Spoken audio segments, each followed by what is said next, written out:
Maintenant, nous allons parler des contrôleurs. Dans Laravel, les contrôleurs sont des classes qui regroupent la logique de traitement des requêtes HTTP. Ils simplifient l'organisation de votre code en séparant la logique de votre application des routes.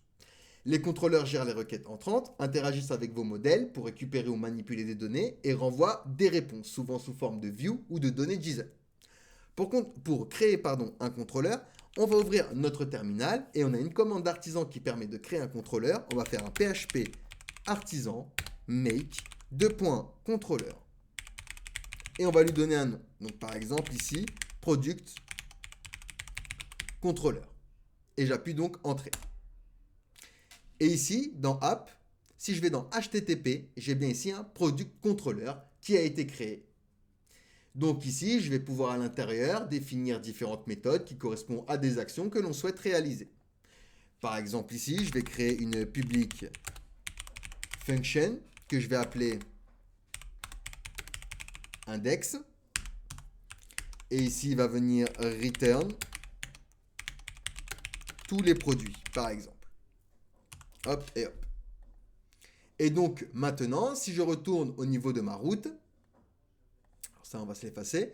Si je retourne au niveau de ma route et que je souhaite utiliser du coup le contrôleur que je viens de créer dans ma route, je ferai par exemple un route get. On va venir chercher tous les produits, donc product. Et donc, on va venir préciser notre contrôleur, mais avant, on va devoir l'importer. Donc, hop, je vais venir en haut et je vais utiliser donc use app.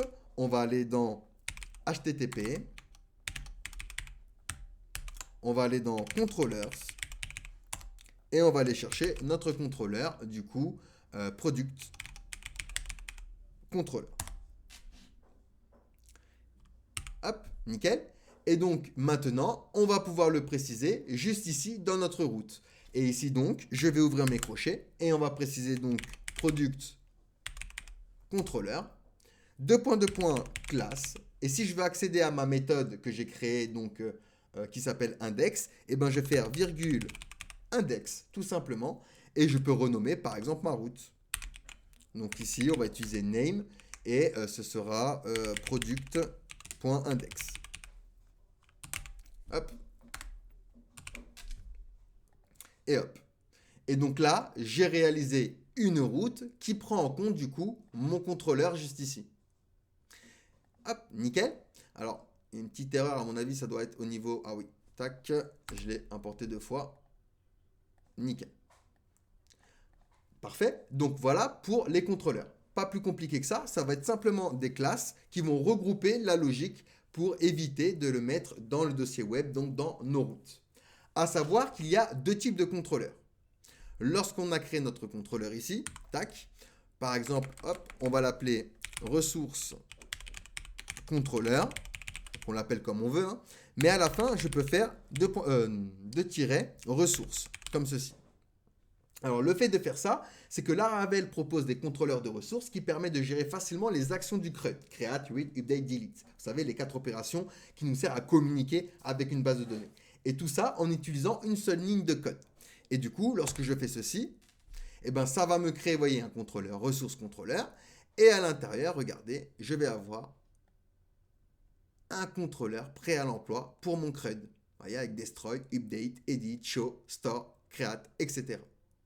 Donc ça, c'est assez pratique. Et le deuxième, hop, si on s'agrandit ça, donc ici, on va le renommer, on va l'appeler API Controller.